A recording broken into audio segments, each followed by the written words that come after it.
Lawmakers win over enough votes to impeach President Park Geun-hye, immediately suspending her from her post. A court decision now looms. U.S. President-elect Donald Trump ruffles feathers on the diplomatic front. How will this alter the existing global order? All this right ahead.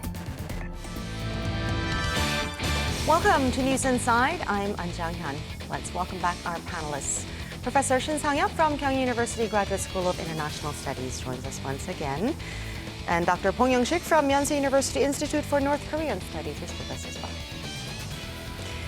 The votes for an impeachment bill that will determine the fate of President Park Geun-hye have been counted. Here are the results. 투표 결과를 말씀드리겠습니다. 총 투표수 299표 중 가 234표,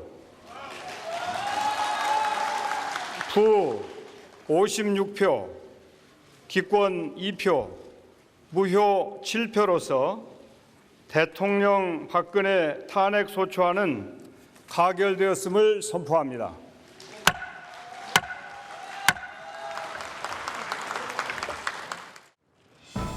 Korean lawmakers passed a motion to impeach President Park Geun-hye as the public and the rest of the world closely watched the events unfolding at the National Assembly.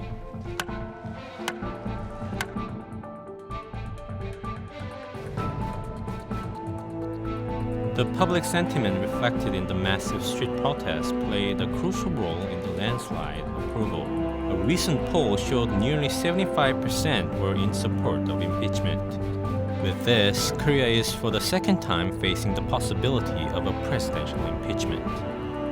당장의 요구는 대통령의 퇴진과 동시에 제발 좀 정치가 잘해서 대한민국을 좀 살기 좋게 국민들 마음 편하게 만들어달라는 것 아닙니까?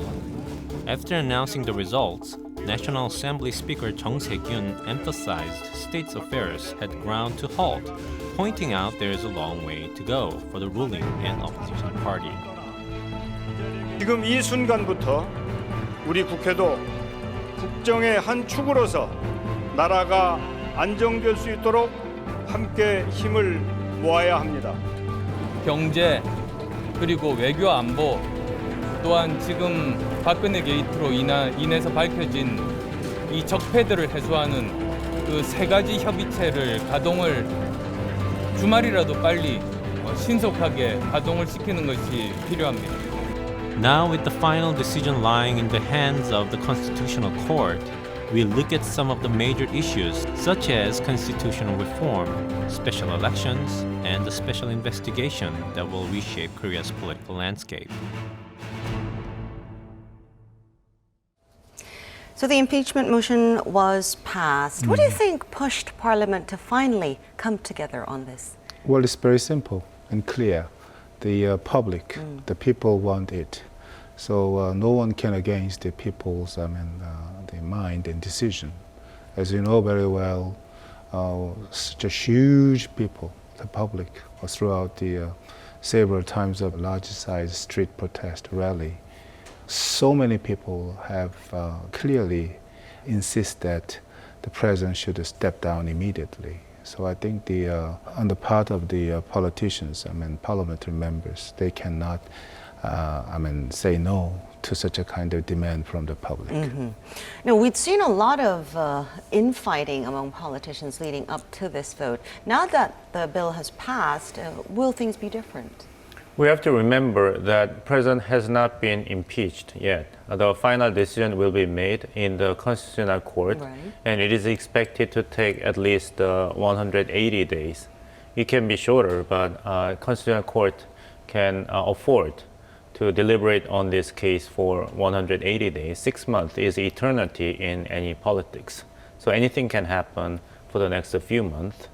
And it is very uncertain how the Constitutional Court will actually rule on this impeachment bill, because the president is impeached by the National Assembly for 9 charges, 5 related to the violation of the Constitution and 4 charges in violation of the law.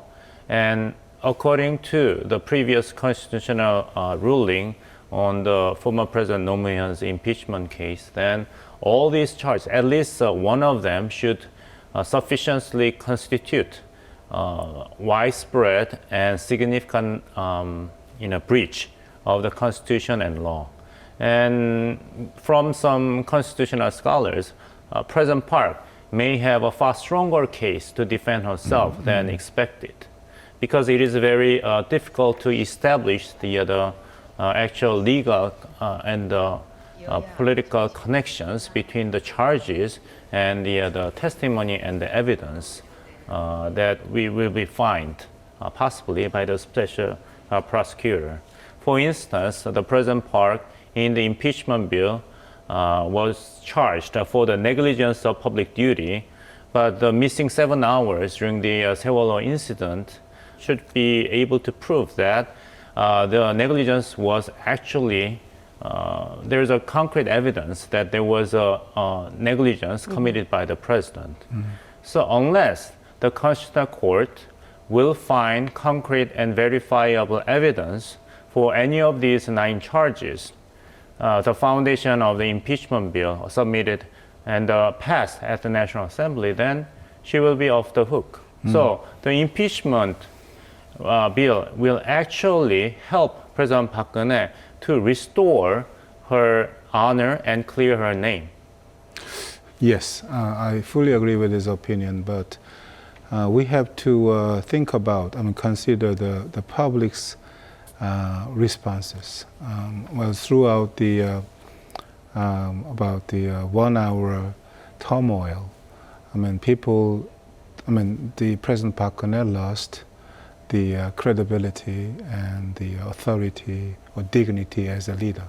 Even though legally her status could be restored, I doubt whether she will be able to play her role as the president. So I think that's one of the difficult part when you look at this scandal. Right, I agree with you, Professor Shin, but at the same time, it is up to President Park to accept that argument or not once she will be cleared in the name of the due process of law. Then if you are sentenced not guilty in the court, then you're free to go. You are free from the charges. That's the country governed by the rule of the law. Well, Dr. Bong has mentioned some of the allegations that have been laid against the president. It does matter now, the content of the motion itself to impeach. So let's take a closer look. In the motion to impeach President Park Geun-hye submitted to Parliament on the 2nd, the opposition bloc said she had committed extensive and grave violations of the Constitution and existing laws while conducting her duties. The bill outlined 5 alleged breaches of the Constitution and 4 violations of legislations. Looking at the details, the motion claims influence peddling by the Choi Soon-sil family amounts to a violation of people's sovereignty and impedes the duty to represent the people. Nominating the former Vice Minister of Culture Kim Jong by recommendation of Choi was described as a violation of the right to appoint and dismiss public officials. Also, the pressure on media organizations in their coverage of the abuse of power scandal was outlined as a violation of the freedom of press.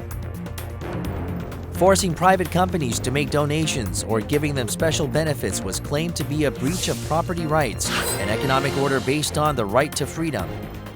What especially garnered attention was in relation to the Sewol ferry sinking.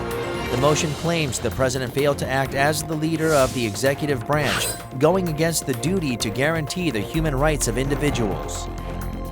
The motion also included corruption charges in relation to establishing and receiving funds for foundations, as well as bribery claims. So with the impeachment bill now approved, investigations into this power abuse scandal will likely pick up speed. What will happen to the president? First of all, she would wait for the Constitutional Court to rule on whether her impeachment was warranted. And the Constitutional Court would have up to 6 months to decide. So the president maybe would wait for about 6 months. And as we discussed already during this period, the old presidential powers would be suspended, and then the sitting Prime Minister Hwang Kyo-won will take over the whole powers from the president. And but during this time, what really concerned about is, situation will be quite tough, as we expected. Then whether the Prime Minister Hwang Kyo-won, acting president, would be able to govern the situation. That will be very, very important for the future, for the stability of the Korean politics, and for the Korean economy. And we're considering there is some opinions, from the opposition party, asking the appointment of new Prime Minister. This is not acceptable at the moment, according to the Constitution. But they insist, such a kind of needs to us. So, which means that certainly even after the impeachment bill, the passing of the impeachment bill, and during this investigation period given to the Constitutional Court, definitely there will be huge challenges against the Korean politics. So I'm really concerned about it. And another thing which I want to worry about is the Special Prosecutor's team will start the investigation. It will be very tough. Well, in terms of quantity, in terms of quality, definitely it is the strongest one ever, so far. So President will be subject to a very heavy, severe investigation. And suppose that if they prove the President is guilty, there is the beginning of another turmoil. Or even they found out that, President is not guilty. That means another round of the turmoil in Korean politics. So it's very, very delicate and difficult situation we have. So I think the one thing which I want to underline is that, of course, the investigation should be conducted very tightly and clearly. But at the same time, all the public, we should have to prepare to accept the situation we will have. That means what kind of decisions we will get. The people should have to believe it, and we have to find a way. What is the way for us to serve for the country? Now let's move on to talk about the massive weekend rallies that have spurred all of this into action. They've been receiving a lot of global attention as a means for the public to instigate change. But the problem is we're already seeing signs of it being used as a platform for next year's presidential election. However, politicians with ambitions to run for presidential election next year try to take advantage of the candlelight visual demonstrations for the past 6 weeks, but they will benefit in varying degrees because amongst the existing members of National Assembly or the well-known presidential hopefuls, I don't think public will give them enough credit for leading the social movement in demanding the investigation of the Choi Soon-sil scandal and demanding immediate resignation of President Park Geun-hye. It is more like a bottom-up demonstration rather than a demonstration initiated by existing political leaders. So if there's any politicians that will clearly benefit from the candlelight visual demonstrations for the past few weeks will be so-called outsiders, like the current mayor of Seongnam, Mr. Lee Jae-myung, and others. So the situation or the political climate prior to presidential election campaign next year will be something very similar to that of the United States. The rise of outsider candidate like Mr. Donald Trump, who eventually won it all. Now, a notable change we saw last weekend was that public disappointment started to move away from the presidential office to Yeouido Parliament and the ruling party in particular. Why do you think that is? Throughout the 6 times the large-size street protest, the public tried to send a message to the nation, the leaders of the Korea, the country. Leaders do include the politicians. that means that the politicians are not free from the criticism resulting in the current situation. And particularly, they have sent a clear message to the president. The president should step up immediately. And then one of the major roles of the parliament is transfer the exact message of the public to the president and let her step down or resign from the office immediately, but she still kept the office. So in this context, certainly the public just tried to give a pressure to the parliament to work, its function as the representative of the people. And secondly, what they have done so far, particularly the opposition party, do not seem to provide the response properly to the calls from the public. The Minju party, they empathize the early election. The public could understand why they insist such a kind of things for the several the days in the middle of the turmoil. And they failed to give us the idea how to overcome the crisis facing us. How about the ruling party? They were divided in two groups.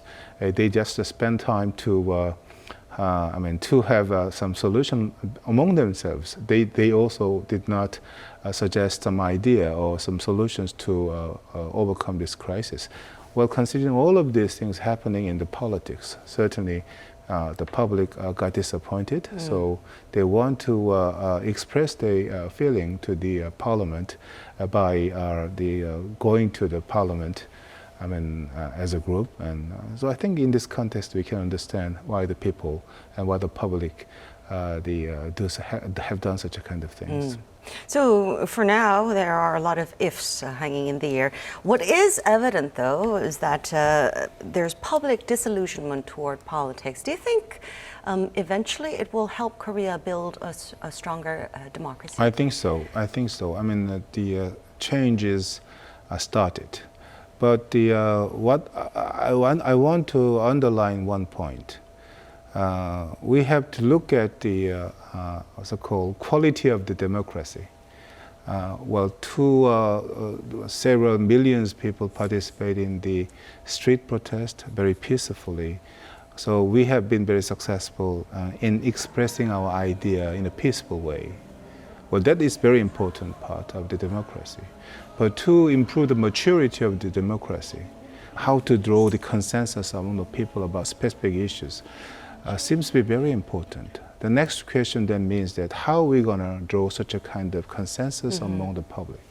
Well, the quality of the people, the quality is not an appropriate way, but anyway, maturity of the individual seems to be very, very important for the higher maturity of the democracy. So in this context, we have to think about how about the individuals and how much we are ready to enjoy or participate in real democracy. That will be one of the very important questions we have to find an answer in the near future. Dr. Bong, what do you think? Are we headed towards a more mature democracy? I think so. This is a very rude wake-up call, but at the same time, extremely helpful learning opportunity for Korean citizens. This is time for everyone to say mea culpa. Where was I when all these scandals have been carried out by a small number of power elites?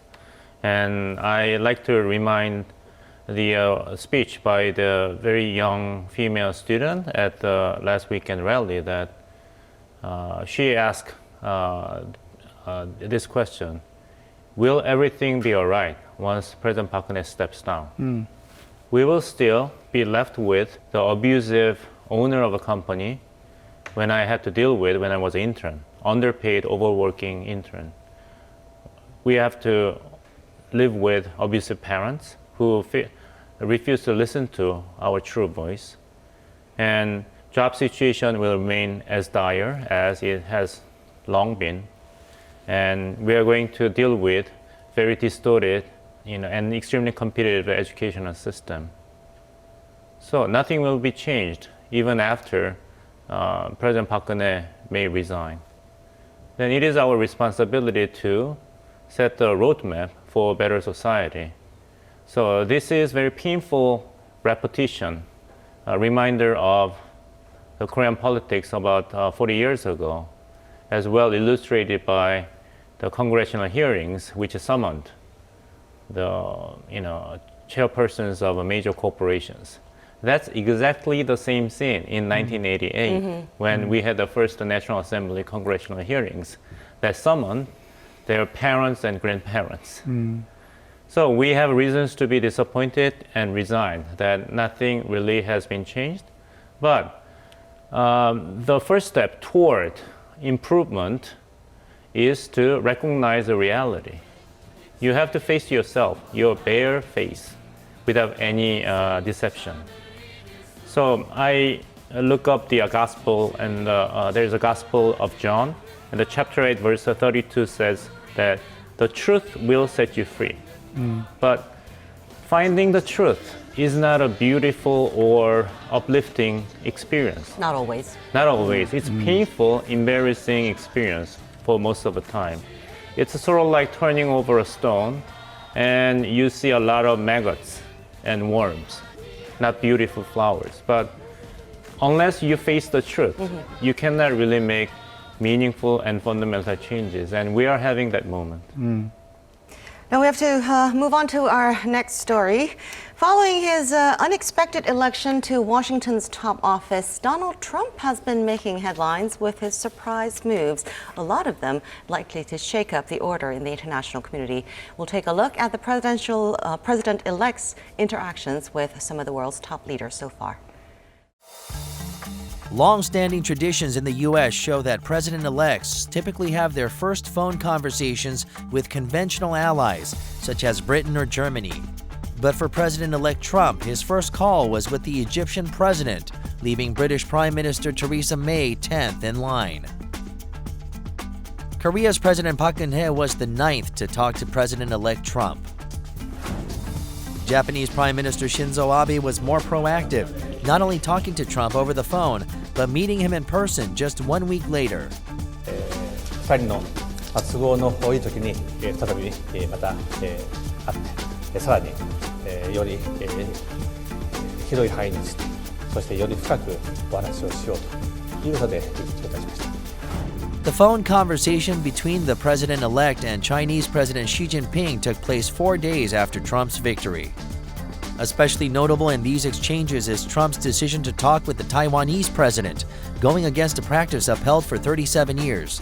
This roiled Beijing, which questioned whether Trump was ready to go against the One China policy. I would like to congratulate President Trump. The president of the Philippines, who spoke with the president-elect on that same day, said that Trump wished the country well in its crackdown against drugs. The recent string of events has caused much disruption in the international community, with many asking whether it's simply America's push against China for dominance or if these are a signal for fundamental change to come in the global order.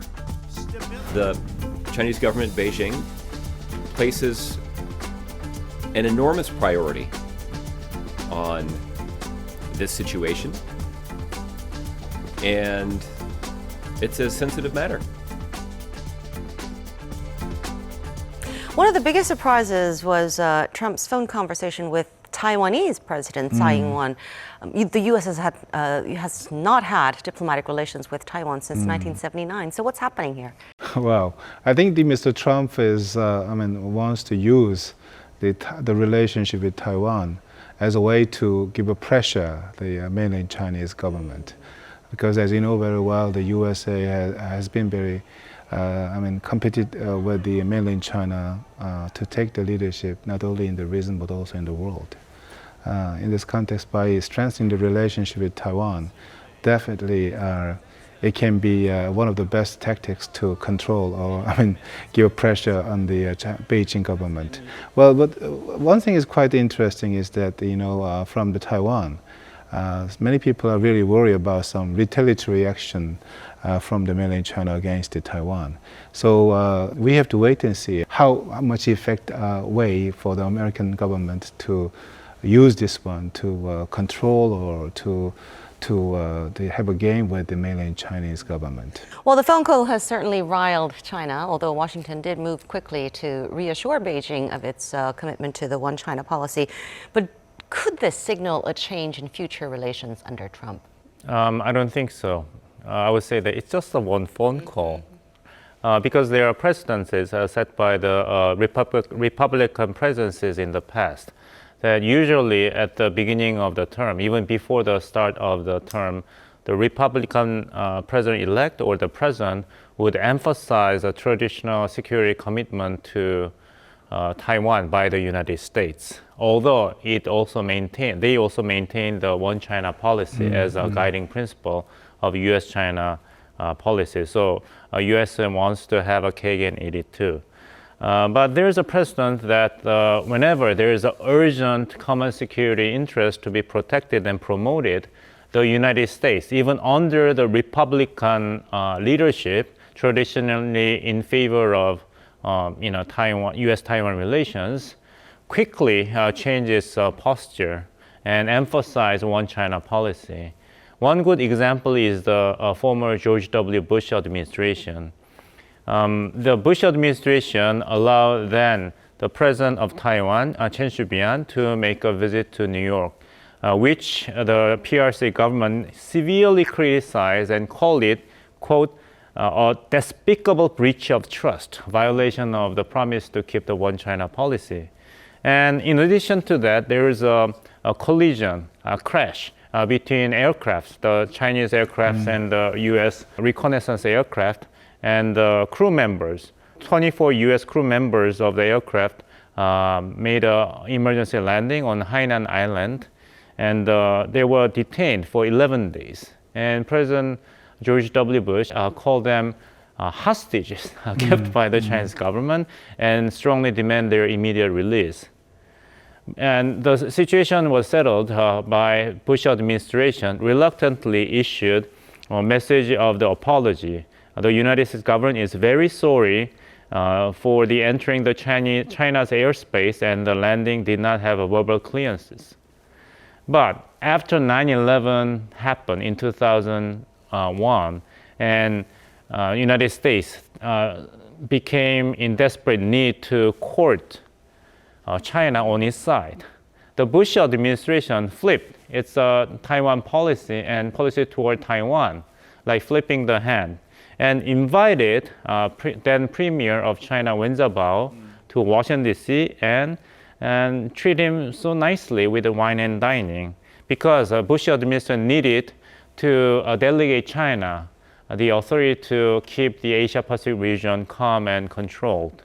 And President Bush reversed his previous posture toward the Taiwan and warned Taiwanese government for any attempts to declare independence from the mainland China, saying that the comments and actions made by the leader of Taiwan indicate that he may be willing to make decisions unilaterally to change the status quo, which we oppose. So it's a flip of position in the span of 2 years. So if there's urgencies to jointly tackle the North Korean nuclear missile threat, both by China and the United States, I think there's a great possibility for both administrations to mend fence and be on the same side. Well, speaking of joint efforts, the UN Security Council imposed new sanctions on North Korea for its fifth nuclear test. Today's resolution includes the toughest and most comprehensive sanctions regime ever imposed by the Security Council. No country is an island. North Korea is not an island either. So they, for themselves, I think they should forego their nuclear program and come back to us for talks. All member states are obliged to enforce the sanctions contained in this resolution scrupulously and in the spirit of the resolution's intentions. The most notable being a limitation on coal exports. How much impact do you think that will have? Well, by setting the limits on the exports of the coal, North Korea, it is expected about $800 million reduction in its exports. Well, how much it is out of total North Korea's exports? It would be about 25%.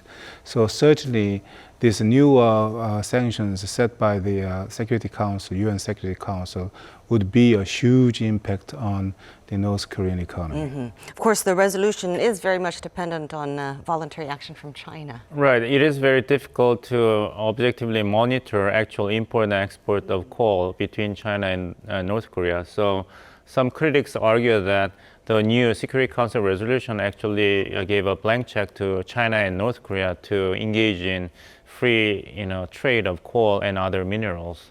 And the effect of the unilateral sanction by the United States, which would have a far lower limit cap of the export by North Korea of its minerals, will be less effective. In the meantime, Seoul-Beijing relations have been off-kilter, with China allegedly banning Hallyu over Seoul's THAAD deployment decision. Some say Seoul needs to try to mend ties before things get worse. Yes, it is. Definitely because of the deployment of THAAD on the Korean peninsula, while the relationship between the two countries has been weakened.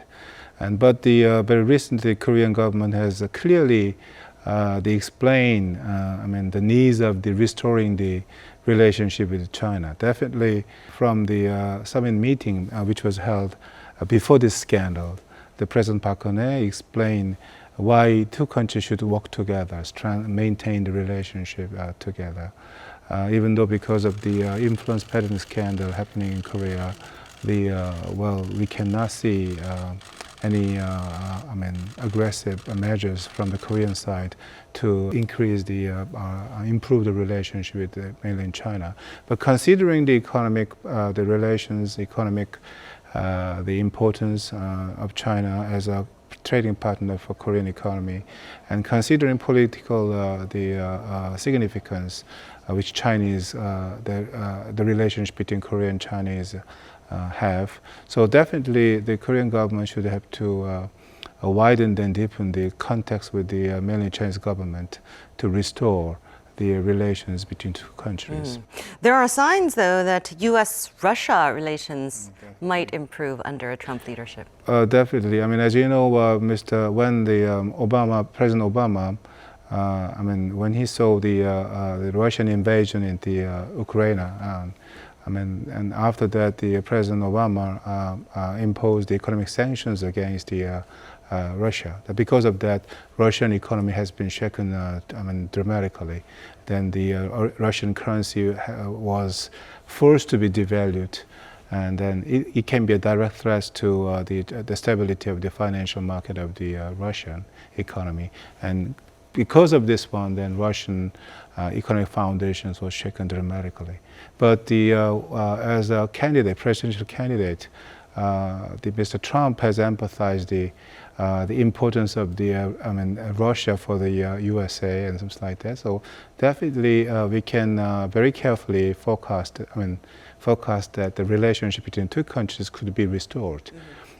So in this context, definitely we have to wait and see, but there must be some high possibility of restoring the relationship between two countries. Well, especially with Russian President Vladimir Putin calling Mr. Trump a clever man. Now, Francis Fukuyama, who's famous for his essay, The End of History, said that a Trump presidency could threaten the existing world order. How so? It's threatening the existing international order based upon liberal ideals and institutions. But it is another question whether the era of Trump administration is the signal of the end of the liberal international order that was established at the end of the Second World War, led by the United States. Liberal scholars such as Francis Fukuyama and John Eikenberry of Princeton University expressed their deep concern about the end of the liberal international order. But I'd like to point out that the liberal international order, since the end of the Second World War, has demonstrated a very high degree of resiliency and adaptability. One good example is the Nixon Doctrine announced in 1971, which basically terminated the Bretton Woods system that tie the value of dollar to the value of gold in order to provide a stability in international financial system.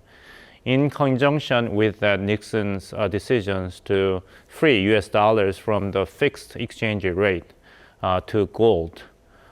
Nixon administration also decided to withdraw US troops and military involvement in Asia continent, including the Vietnam War, under the slogan of Asianization of Asian security.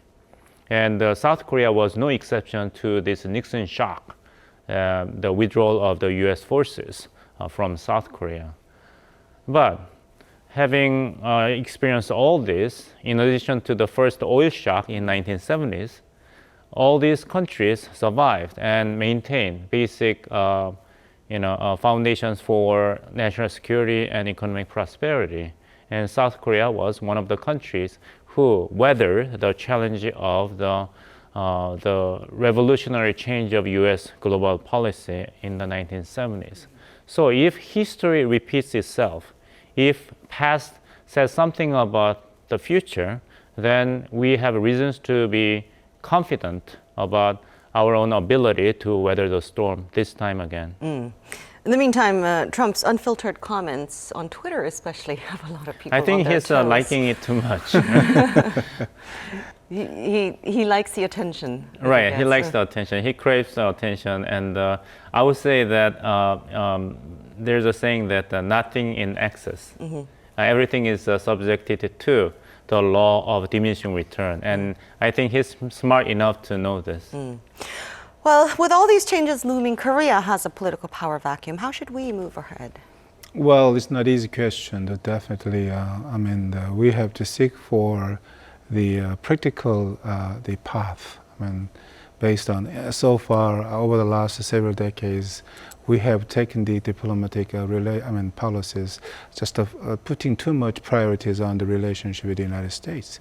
But the world is changing, so we have to diversify our strategies, which means that if needs, we can strengthen the relationship with China. In the same context, we can maintain the momentum in the relationship with the United States or other countries. So basically, we have to draw a very big picture based on the practical interests. The basic objectives of the diplomacy is to seek for national interests. Keep on this one as a basis of our diplomatic the strategies, and then policies we can carry on, and then definitely it will be a very efficient one. But as we discussed before, we have to settle down the politics, domestic politics, as soon as possible. Without the stability, domestic politics, we cannot take the very efficient, effective diplomatic policies. Amid all these uncertainties, could there be opportunities that Seoul could pursue down the line? Definitely. One of the aspirations for South Korea was to enhance its sovereign independence in the context of a security partnership with the United States. So more demand for responsibility by the Trump administration will be a good opportunity for South Korea to realize at least this one goal. There's a saying that you cannot stop the wave, but you can always learn to surf it.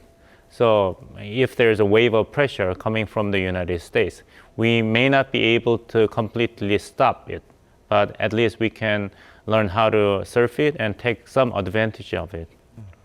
Well, it is time for us to wrap up. Your final thoughts of the week, Professor Shin. Well, from now on, several months will be very crucial for the Korean politics. So today, I just want to say that from the bottom of my heart, I want to pray for Korea. Dr. Bong. The anarchy does not mean that absence of order.